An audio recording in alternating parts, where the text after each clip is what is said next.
നമസ്കാരം. റാഫ്റ്റോ ക്രിക്കറ്റിലേക്ക് അവർക്കും സ്വാഗതം. ബാക്ക് ടു ബാക്ക് ഹൺഡ്രഡ്സ് എന്നുള്ള നേട്ടം 2 റൺസ് അകലെ നഷ്ടമായെങ്കിലും ക്യാപ്റ്റൻ ഋതുരാജ് ഗെയ്ക്വാദ് തന്നെയാണ് CSKയുടെ ഇന്നിങ്സിനെ മുന്നോട്ട് കൊണ്ടുപോയത്. SRHനെതിരെ അവർ പുരിതാവുന്നൊരു സ്കോർ അടിച്ചിട്ടുണ്ട്. 3 വിക്കറ്റ് നഷ്ടത്തിൽ നിശ്ചിത 20 ഓവറുകളിൽ 212 റൺസാണ് CSK എടുത്തത്.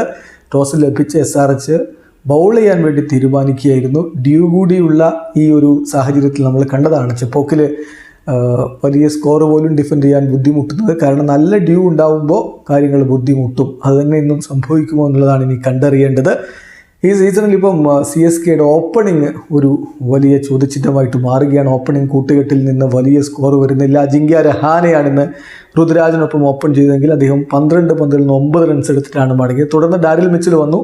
ഒന്ന് പതുക്കെ തുടങ്ങിയെങ്കിലും മിച്ചിൽ പിന്നീട് ആക്സിലറേറ്റ് ചെയ്യുന്ന മനോഹരമായിട്ടുള്ള കാഴ്ചയാണ് നമ്മൾ കണ്ടത്. 32 പന്തിൽ നിന്ന് 7 ഫോറും 1 സിക്സറും അടക്കം അദ്ദേഹം 52 റൺസ് എടുത്തു. അദ്ദേഹത്തിൻ്റെ വിക്കറ്റ് വീഴുമ്പോൾ CSK 126 റൺസിലേക്ക് എത്തിക്കഴിഞ്ഞിരുന്നു. തുടർന്ന് ശിവൻ ദ്യൂബയാണ് ഋതുരാജ് ഗെയ്ക്വാദിനൊപ്പം ചേരുന്നത്.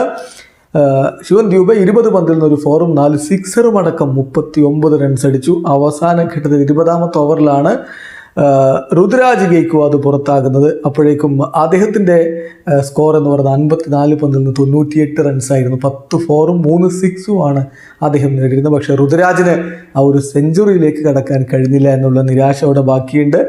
ഒടുവിൽ 4 പന്തുകൾ ശേഷിക്കെ തല ധോനി കളിക്കളത്തിലേക്ക് വരുന്നു. അദ്ദേഹം 2 പന്തുകൾ നേരിട്ട് 1 ഫോർ, അത് ക്യാച്ച് ആവേണ്ടതായിരുന്നു, പക്ഷേ അത് ബൗണ്ടറിയിലേക്ക് പോയി. 1 ഫോറും 1 സിംഗിളും നേടിക്കൊണ്ട് അദ്ദേഹം 5 റൺസ് കുറിക്കുകയും ചെയ്തു. എന്തായാലും നിശ്ചിത 20 ഓവറുകൾ പൂർത്തിയാകുമ്പോൾ 3 വിക്കറ്റിൽ 212 റൺസാണ് CSK എടുത്തിരിക്കുന്നത്.